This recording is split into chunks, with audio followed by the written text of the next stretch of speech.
Mesdames et messieurs, bonjour et bienvenue dans Page Africaine. Page Africaine, votre émission du livre des hommes et des femmes qui font le livre. Nous sommes aujourd'hui à la faculté des lettres sciences humaines à Bamako et c'est le recteur de cette université qui nous accueille avec le corps professoral accompagné des étudiants. Et tout simplement pour échanger sur les pages d'un ouvrage qui vient d'être mis dans le marché, un ouvrage intitulé Décentralisation et changement social au Mali. Décentralisation et changement social au Mali, c'est l'une des pages, n'est-ce pas, de cette émission que nous allons parcourir ensemble. Page africaine, c'est surtout ce livre emblématique, historique, panafricaniste qui a eu à faire de très belles choses auprès des intellectuels africains. Mesdames et messieurs, merci de vous installer confortablement. Africa Télévision, ça se passe ici à l'université de Bamako. Professeur, bonjour et bienvenue sur le plateau des pages africaines. Monsieur Togola. Bonjour, monsieur Sissoko. Merci. Alors, décentralisation et changement social au Mali. Pourquoi on est au XXIe siècle? Certains États ont déjà pour cette question de décentralisation, n'est-ce pas, une histoire ancienne, dans la mesure où ils en ont déjà fini avec les questions de décentralisation. Mais aujourd'hui, le Mali s'enlise jusqu'à présent à évoquer, à parler, n'est-ce pas, ou à régler les problèmes de décentralisation. Professeur, pourquoi la décentralisation et le changement social au Mali? Quel impact, quelle nuance entre décentralisation et changement social? Merci, monsieur Sissoko, pour la question. Et vous permettrez d'abord que j'adresse un vif remerciement à mes deux recteurs ici présents, ainsi qu'à mes chers collègues et autres composantes du public. Merci à tous d'être venus. Surtout merci aux autorités universitaires, n'est-ce pas, d'avoir eu cette initiative-là. Ce sont elles qui ont eu l'initiative de cet espace, qui est un espace de communication, d'échange, mais aussi un espace à coup sûr de promotion pour nous, chercheurs universitaires. Alors, cela dit, pour revenir à votre question, la décentralisation, le Mali en est là aujourd'hui, ce n'est pas étonnant. Le Mali, évidemment, emprunte cette voie, comme vous l'avez dit, après bien d'autres États. Le Mali, comme la plupart des États africains, a importé un État qu'on appelle l'État-nation. Évidemment, il est arrivé un moment où cet État-nation-là, du fait des résultats mitigés donc du centralisme politique, n'est-ce pas, qu'il a sous-tendu, et également du paradigme économique, du paradigme de développement, n'est-ce pas, qu'il mettait en œuvre, eh bien cet État-là a donc atteint ses limites. Donc le bien-être auquel les populations aspiraient, alors ce bien-être-là n'a pas pu être réalisé. Eh bien, le Mali, comme la plupart des États qui l'ont précédé, n'est-ce pas, sur cette voie, a donc décidé d'emprunter la voie de la décentralisation. Et puisque dans le cadre du centralisme politique, dans le cadre de l'État fort, alors les acteurs sociaux sont exclus, ils sont porteurs d'initiatives, ils sont porteurs de compétences et aussi d'expérience, mais sauf que l'exercice du pouvoir dans le cadre de l'État fort, dans le cadre de l'État central, ne leur offre pas l'espace nécessaire pour promouvoir effectivement ces initiatives-là. Et bien donc, la décentralisation offre ce cadre-là. Et voilà pourquoi le Mali, alors de mon point de vue, a donc fait le choix, si vous voulez, n'est-ce pas, de cette option de décentralisation. Donc on en est là aujourd'hui, c'est un phénomène de mode, mais qui advient très généralement suite à l'échec de l'État central. Merci. Alors, décentralisation qui advient à la suite, n'est-ce pas, de l'échec de l'État central. Et nous savons que la conférence nationale qui a été presque le déclic après les événements de 91, la conférence nationale qui a été le déclic, n'est-ce pas, de ces questions de décentralisation, n'est-ce pas, à laisser entendre, sinon à susciter de l'espoir auprès des Maliens par rapport à la responsabilité locale qui va être désormais démise. Mais cette responsabilité locale, jusqu'à présent, laisse à désirer. Qu'est-ce qui n'a pas marché ou qu'est-ce qui ne va pas? Merci pour la question, elle est assez pertinente. Mais je voudrais, avant de la répondre, revenir sur un élément assez complémentaire de la première question. Vous avez tantôt demandé le rapport, n'est-ce pas, entre la décentralisation et le changement social. Alors je voudrais préciser à ce niveau que la décentralisation est une forme de changement social. Elle est une forme de changement social. Et moi, de mon point de vue, on ne peut parler de changement social que lorsqu'un phénomène social, effectivement, remplit deux critères. Le premier critère, c'est que le phénomène, n'est-ce pas, affecte durablement. que ce phénomène-là affecte durablement et dans des proportions assez considérables aussi, non seulement la structure de la société, mais aussi le fonctionnement de la société. Eh bien, quand ces deux éléments sont réunis, quand ces deux critères sont réunis, autrement dit, quand un phénomène social parvient à produire un effet de déstructuration de la société et que ce phénomène parvient aussi à changer le fonctionnement donc, de cette société, on peut bien parler de changement social. Et de ce point de vue-là, la décentralisation est une forme de changement social. Alors c'est cette précision que je voulais d'abord faire, avant de rebondir sur la deuxième question, eh bien, qui pose la question des difficultés aujourd'hui qui sont rencontrées au niveau de l'exercice local du pouvoir, si j'ai bien compris la question. Alors il faut le dire, la conférence nationale, effectivement, a été l'occasion pour les populations maliennes, pour le peuple malien, à travers ses différentes composantes, à travers ces différentes corporations professionnelles, eh bien, socio-professionnelles, eh bien, de se rencontrer. Alors, il faut reconnaître que cette conférence-là, qui s'est tenue en juillet-août 1991, eh bien, elle faisait suite à plus de 2 décennies de dictature militaire. Donc, les populations apparemment avaient maille à partir avec ce système-là.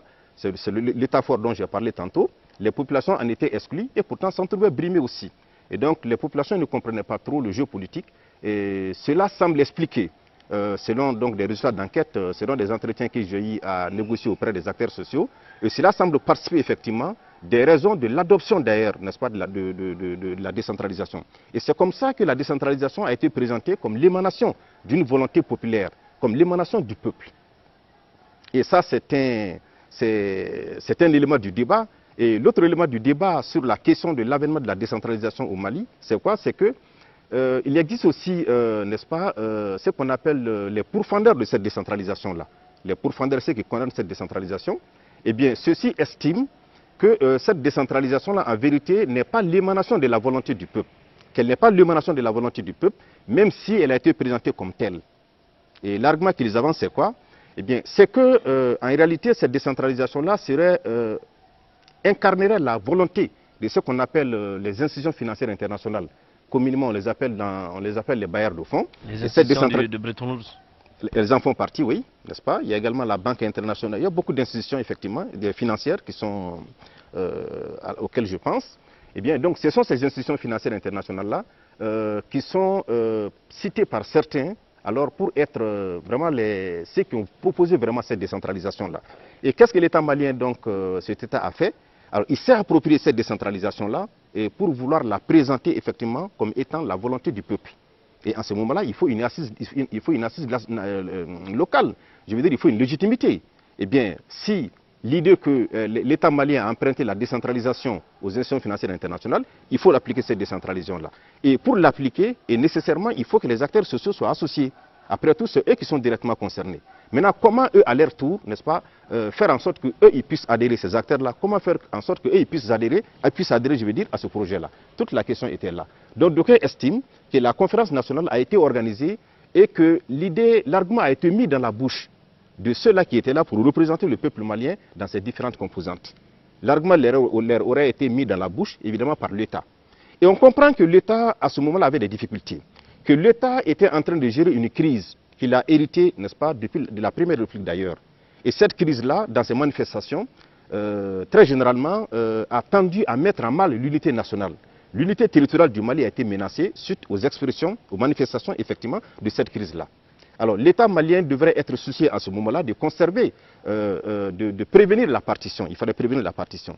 Et un des arguments qui ont été trouvés, une des réponses politiques, n'est-ce pas, élaborées, pour faire en sorte, n'est-ce pas, de proposer une réponse politique et administrative qui puisse faire en sorte que l'unité nationale soit maintenue, eh bien, ça a été donc la décentralisation. Je rappelle effectivement que ceux qui sont partisans de cet argument-là, quand on remonte un peu le cours de l'histoire, c'est difficile de leur donner tort. Qu'est-ce qui se passe? Ils expliquent que cette décentralisation-là ne représente que la volonté suprême de ces institutions financières internationales. Et si on parle de volonté suprême, c'est qu'il y a eu des manifestations déjà voilà, qui n'ont pas atteint cette ampleur-là.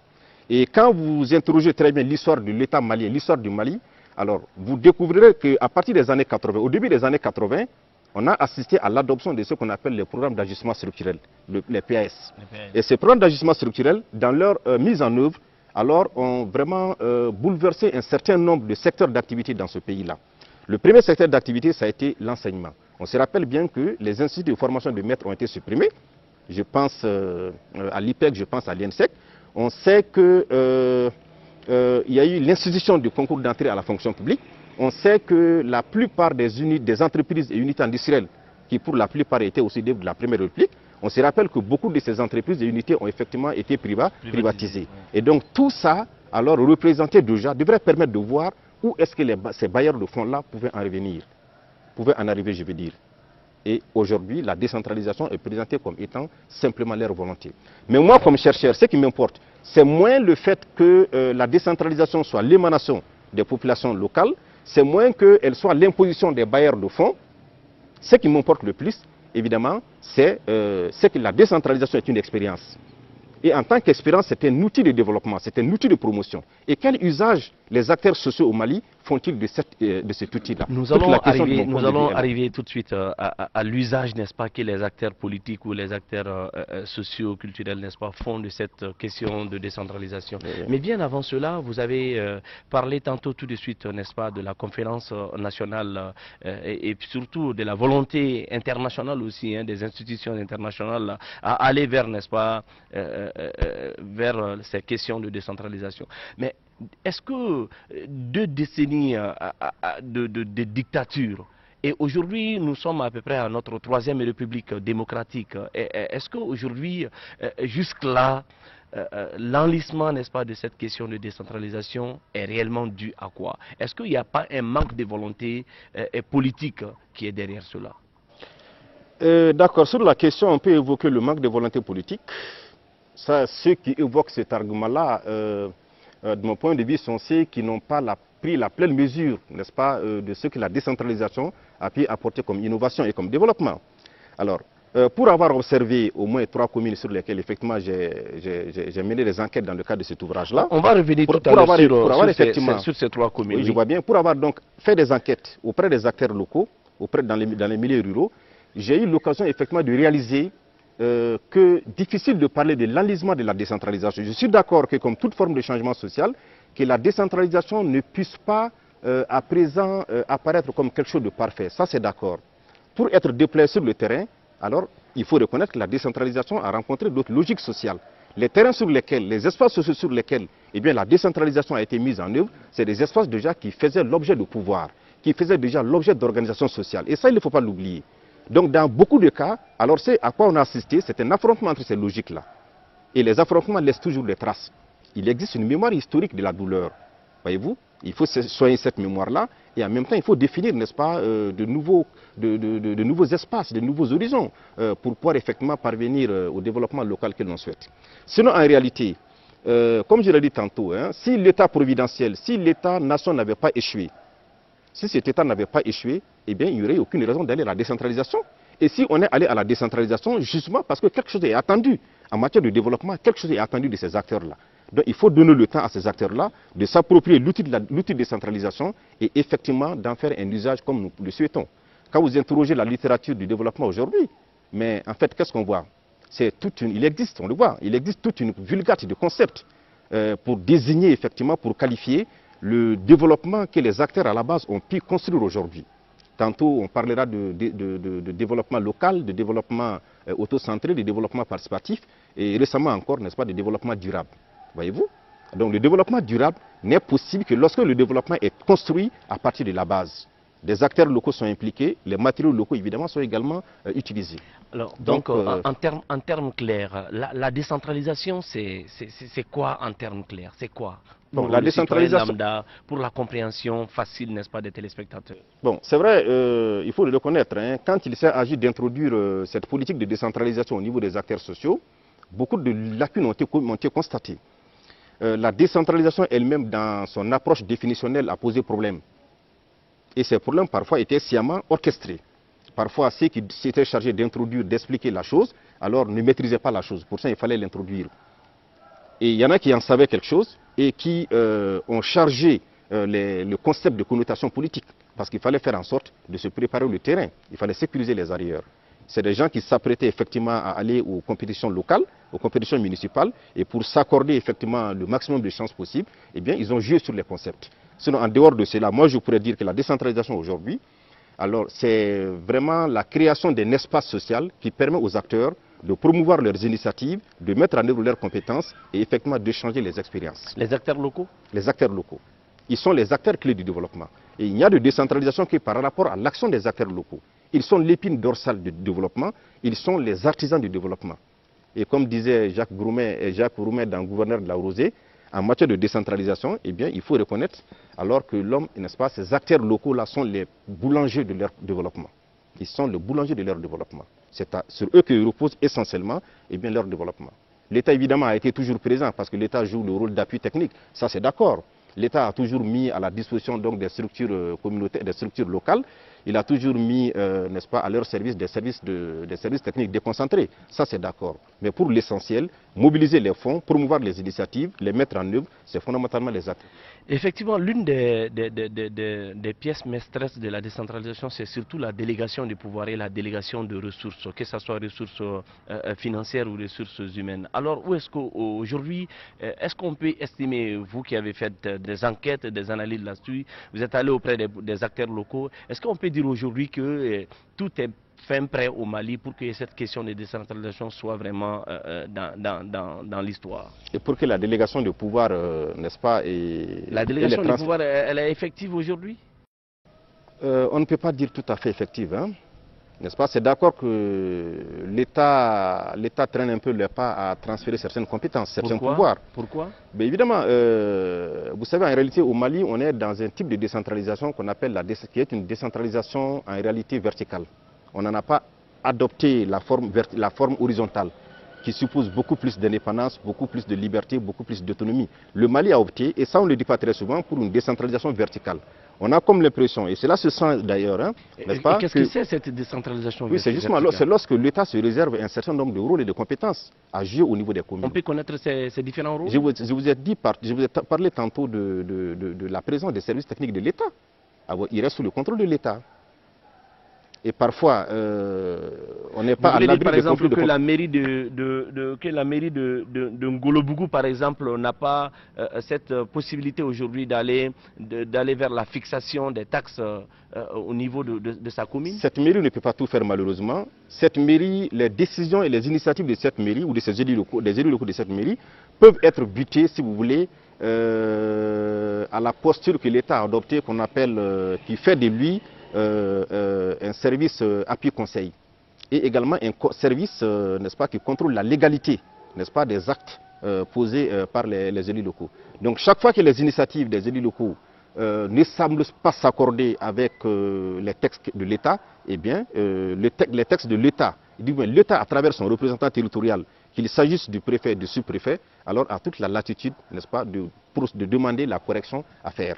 Donc si bien que parfois ces élus locaux sont contrariés, ils pensent avoir pris les meilleures décisions, mais en fait ces décisions se trouvent contestées parce qu'on leur reproche effectivement leur manque de légalité. Et la légalité, ce n'est que par rapport au texte de l'État. Donc c'est aussi une des difficultés avec laquelle il faut faire. Est-ce que vous pouvez nous situer géographiquement ces différentes communes pour la compréhension surtout des téléspectateurs? La commune rurale de Ngolobougou, la commune rurale de Kilidougou, la commune rurale de Ngaradougou, voilà 3 communes rurales qui sont situées toutes dans le cercle de Dioula. Et Dioula est à 160 km de Bamako, au sud de Bamako. Dans la région de Koulikoro. Dans la région de Koulikoro. Okay. Voyez-vous, c'est cela. Et donc je disais que chacune de ces communes-là était représentative d'un type de difficulté que je voulais analyser dans le cadre de ce travail-là. Et quand on prend la première cité qui est la commune de Ngolobougou, eh bien, une commune composée de 23 villages, on voit bien que la principale pomme de discorde, quand il s'est agi de la mise en œuvre de la décentralisation dans cette commune-là, eh bien, ça a été les difficultés, ça a été l'élection la désignation du chef-lieu de commune. La désignation du chef de commune. Et évidemment, des critères existaient pour faire en sorte n'est-ce pas, de sanctionner le jeu démocratique, la compétition. Faire en sorte que ceux qui répondent à ces critères-là, alors le village qui répond à ces critères-là, soit désigné comme le chef-lieu de la commune. Alors, les critères, évidemment, c'était des critères tout à fait rationnels. Or, il se trouve que dans cette commune-là, le village qui prétendait être le chef-lieu de cette commune, ce village-là ne répondait pas aux critères tels que définis par la mission de décentralisation, mais ce village-là alors se prévalait d'une autre légitimité. Il se prévalait d'une légitimité locale, en ce sens que de tous les 23 villages qui se regroupent dans le cadre de cette commune-là, ce village-là était le plus ancien. Le village fondateur le village fêtière des autres villages. C'est exactement cela. Il a précédé tout le reste. Donc il dispose de ce qu'on appelle, il est dans une situation de primo-établissement. C'est le premier à s'installer. Et tout le reste, alors, ou directement ou indirectement, ont donc demandé, n'est-ce pas, à ce village-là son hospitalité sur ses terres. Il a offert son hospitalité, il a offert son hospitalité à tous ces villages-là. Et aujourd'hui, n'est-ce pas, qui se regroupent dans le cadre d'une commune. Alors, pour avoir joué ce rôle historique, parce qu'il faut le reconnaître, hein, tous les acteurs, qu'ils soient individuels ou locaux, n'est-ce pas, ou sociaux, je veux dire, ou collectifs, tous les acteurs n'ont pas le même rôle à l'histoire locale. Tout le monde n'a pas joué le même rôle, n'est-ce pas, dans l'histoire de la localité. Et ces villages-là, justement, semblent avoir joué un rôle que nul autre village n'avait joué dans le regroupement. Et pour cette raison, évidemment, ils s'attendaient à être deuxième chef-lieu de commune.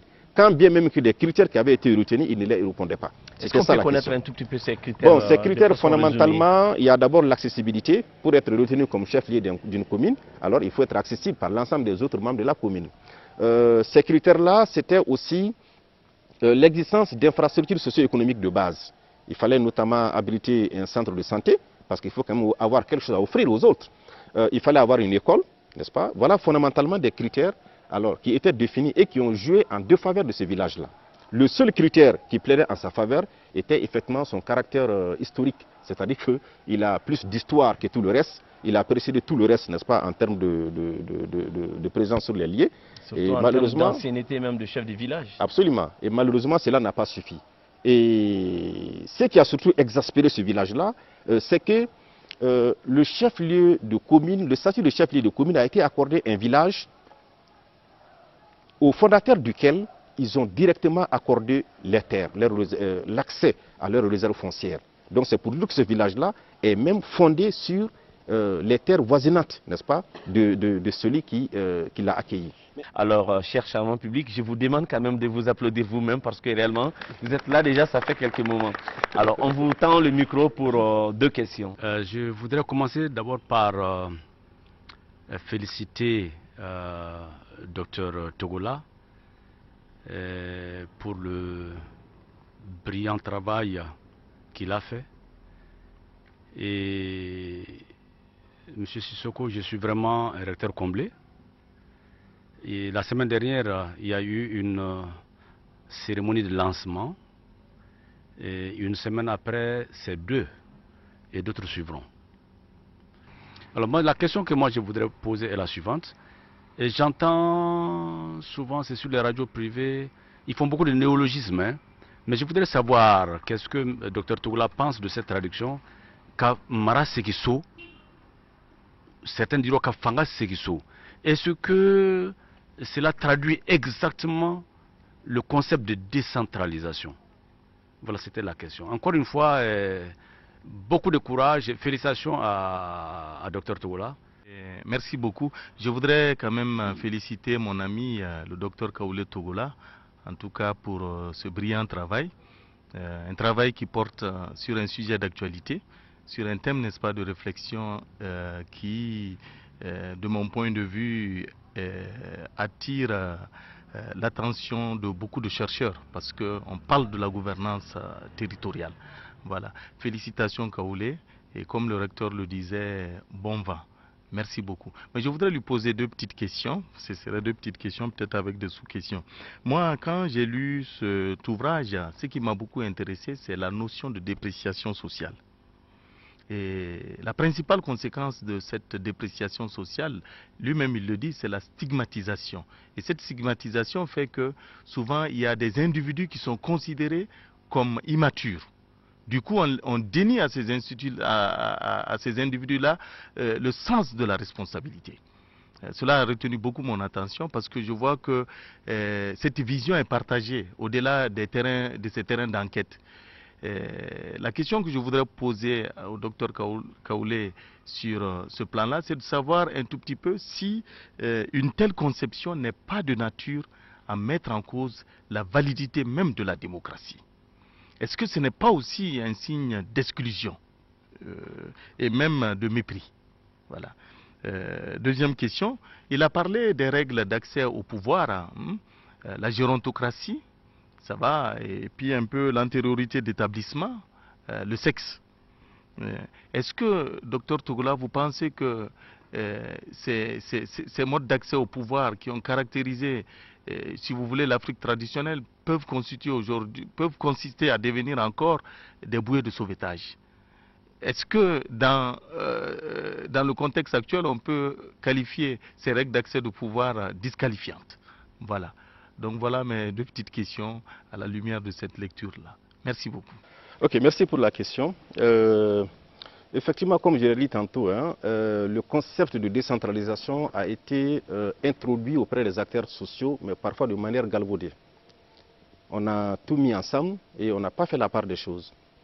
Si bien que ceux-là aussi qui ont reçu le concept l'ont reçu de manière confuse. Alors, Fangaka Segiso, Maraka Segiso, alors c'est des concepts, si vous les interrogez anthropologiquement, ça ne veut pas dire la même chose. Fangaka Segiso, Fanga ça fait allusion au pouvoir. Maraka Segiso, Mara ça fait allusion à l'autorité.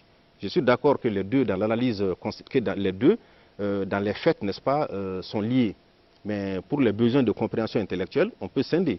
Le pouvoir n'est pas l'autorité, mais l'autorité est nécessaire au pouvoir. Donc il y a un rapport dialectique entre les deux concepts. Et on a manqué de faire ces précisions-là à l'introduction. Et si bien que lors de certaines campagnes, dans certains villages, on a dit Fangaka Segiso. Voilà ce que signifie la décentralisation. Ailleurs, on a dit Maraka Segiso. Alors, moi, ce que je retiens, c'est que tout ça pose, n'est-ce pas, la question de la gouvernance. Ça pose la question de la gouvernance et notamment l'exclusion de ceux qui étaient perçus comme les étrangers, parce que les représentants territoriaux de l'État étaient vraiment perçus comme les étrangers. Voilà, ils sont en territoire, ils sont dans des villages avec lesquels ils n'entretiennent, n'est-ce pas, aucune affinité, aucune forme d'affinité. Et bien donc, ils étaient perçus effectivement en étrangers. Alors, puisque ce sera eux qui vont partir, et à leur place, on aura effectivement les fils du terroir, je pense que c'est cette idée qu'on voulait rendre. Et voilà pourquoi j'estime que dans tous les cas, on est dans des questions de gouvernance. Et voyez-vous, et même là aussi, à considérer qu'on soit dans les questions de gouvernance, il faut retenir également que là, on a manqué de convier l'histoire, on a manqué de remonter dans l'histoire. Pour qui sait que au Mali, à la fin des années 90, quand on parle de Maraka Segiso, de Fangaka Segiso, alors on a comme l'impression que ça va quitter ce Mara, cette autorité, ce pouvoir, vont quitter entre les mains de ceux qui représentent l'État pour revenir entre les mains des fils de terroir. Mais quel fils de terroir? Saut là, c'est quel saut? C'est ça aussi, une partie de la question, c'est joué à ce niveau-là. Aka Segiso, dans quel saut, dans quelle maison? Parce qu'il faut revoir. Et entre quelles mains? Il faut admettre qu'au Mali, en ce moment-là de la décentralisation, on était dans un découpage où on a les régions, les cercles, les arrondissements. Alors on est d'accord que dans le cadre de la mise en œuvre de la décentralisation, les arrondissements ont été transformés et érigés en communes. Alors il faut reconnaître qu'avant aussi que le Mali ne soit découpé en cercles, en arrondissements et en régions, mais on était dans d'autres formes de regroupement. On était dans les cantons. On était dans les cantons, et avant d'être dans les cantons, on était dans d'autres formes de regroupement précoloniaux. Et malheureusement, c'est des éléments sur lesquels on manque effectivement de revenir. Quand on dit Fangaka Segiso, Maraka Segiso, dans quelle maison, comme je l'ai dit? Parce qu'avant la colonisation, on était dans des formes de regroupement qui s'appelaient Mara et Kafo. Kafo, c'est pour dire, en Bamanakan, Kafo, ça veut dire l'assemblée. Donc c'était des acteurs, des individus qui devraient se rassembler. Et la base du rassemblement était connue, il fallait être, n'est-ce pas, du même lignage. Donc c'était, par exemple, quand on dit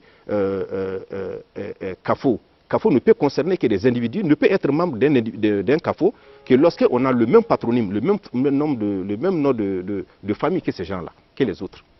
Si bien que Traoré, un CAFO Traoré, c'est que des Traoré, un CAFO Togola, c'est que des Togola, pas autre chose. Donc on était dans ces formes de regroupement-là. Évidemment, avec les systèmes de solidarité sous-jacents, on pourrait en parler peut-être si on a le temps. Mais à côté des CAFO, il y avait aussi les Maras. Il y avait aussi les Maras. Et comme j'ai dit tantôt que le Mara, ça renvoie à l'autorité, les Maras étaient aussi des formes de regroupement, mais la base du regroupement était différente. Elle n'était pas la même que, n'est-ce pas, du côté du CAFO. Si dans le CAFO, on se regroupait parce qu'on est les mêmes, évidemment, dans le Mara, on se regroupait parce que chacun voulait aller se mettre sous la tutelle, sous la protection d'un seigneur de guerre. Si bien que dans un Mara, on pouvait avoir des individus se réclamant de patronymes divers. Voyez-vous? Et bien donc il y a eu cela, mais voilà une dynamique sociale qui a été rompue. Un rapport à l'espace géographique qui a été rompu, justement parce que le colonisateur blanc est arrivé. Et quand il est arrivé, ce sont ces maras, ce sont ces capots, ces structures-là qui ont été cassées pour créer à leur place ce qu'on appelle les cantons. Les cantons sont un artifice du blanc. Nous ne les avons pas inventés, ce n'est pas notre construction. Les cantons sont un artifice du blanc. Et donc c'est le blanc qui a institué les cantons. Et d'ailleurs, la fixation, la détermination des chefs des cantons et l'élection des chefs de canton, voilà qui a posé problème. Ça a posé beaucoup de problèmes dans son temps. Et voyez-vous, et donc quand on dit que, voilà, Fangaka Segiso, est-ce que c'est ceux qui géraient les maras? Est-ce que c'est ceux qui géraient les cafos? Est-ce que c'est ceux qui géraient les cantons? Vous voyez la question? Mesdames et messieurs, c'est avec ces termes que s'achève cette émission. La décentralisation est tout simplement une chance, mais tout dépendra de ce que les autorités locales feront, n'est-ce pas, de cette question de décentralisation. Et tout dépendra aussi du suivi, n'est-ce pas, des acteurs locaux par les citoyens lambda. Merci d'avoir suivi cette émission et à la prochaine.